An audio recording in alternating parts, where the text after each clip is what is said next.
Good morning and welcome to Hope, Faith, and Joy Daily Devotion.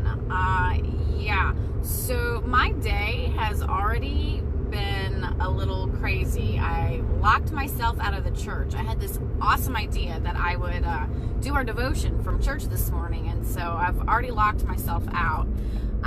And just now getting in a place to where we can have our devotion this morning. Today we're actually going to look at the Gospel of Matthew, chapter 21.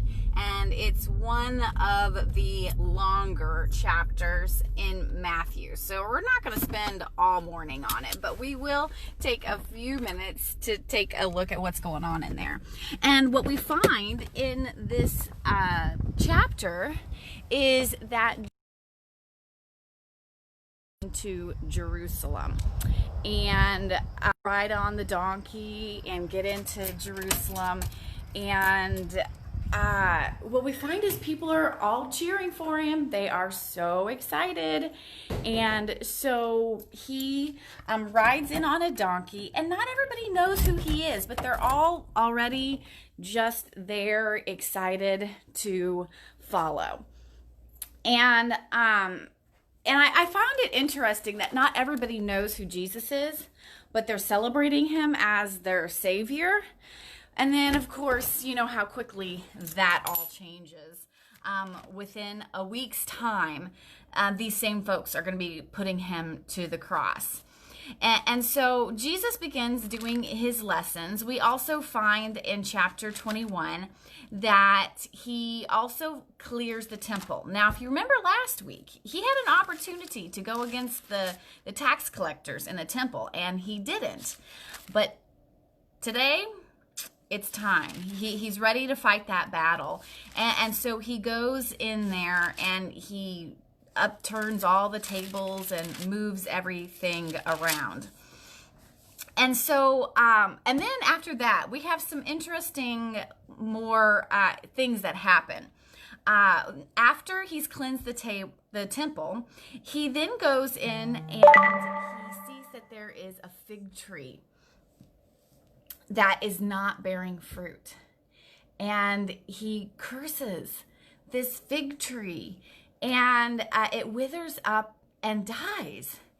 And, you know, at first when I read this, I was thinking to myself, like, wow, if Jesus comes by and I'm not bearing fruit, is he just gonna, you know, like curse me like that?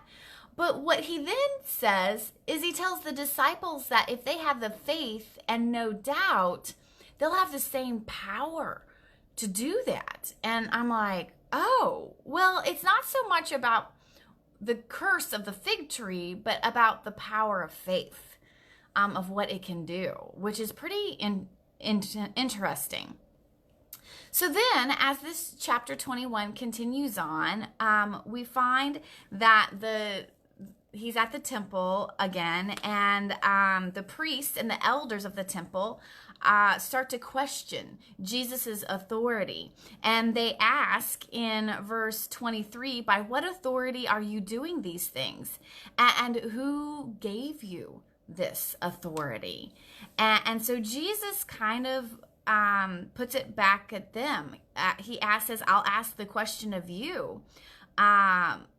Did the baptism of John come from heaven, or did it come from human origin?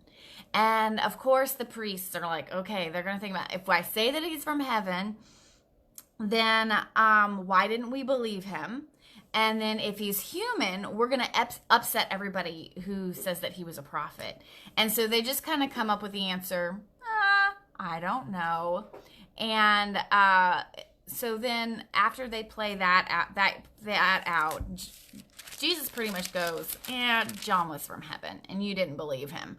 And so really, you're the ones who are at fault. And he goes through two parables then that really do point to disbelief and not understanding. And so what we discover is that the Jewish people, the Jewish leaders just start plotting. They don't know how to answer Jesus. They don't know how to speak to his questions, and they can't stand up for what they've been doing. They realize that they haven't believed, and really their hearts are cold in the sense they don't want to believe. And I think what would happen in this sense is what they don't want to believe, because then their power is gone. Their power has been in their ability to follow these rules, these laws, and hold other people accountable to those rules and laws. And now all of a sudden, they're not going to be able to do that. So it's this power struggle that they're having, that Jesus says that all you have to do is love one another and just go from there. And so I hate to say this, Jesus is digging his own grave. And I mean, he even speaks to that in that he's the cornerstone, and the cornerstone will be rejected. It will be crushed. But that same cornerstone will crush others. And so it's you can see it's coming to a head at this point in time. And through this week, we're going to see what happens, what the teachings that Jesus does in this week that he has entered Jerusalem, as he knows that he's headed to his death by the end of the week. And so we'll kind of walk with Jesus this week and see what we have to discover in new and wonderful ways. So thanks for sticking in here with me despite my clumsiness of today. I hope you can, we'll look at chapter 22 tomorrow. And remember to just kind of question today. How are you letting Jesus change your heart, or are you hardening your heart? So have a wonderful day. Thanks for joining me with Hope, Faith, and Joy Daily Devotion. Bye.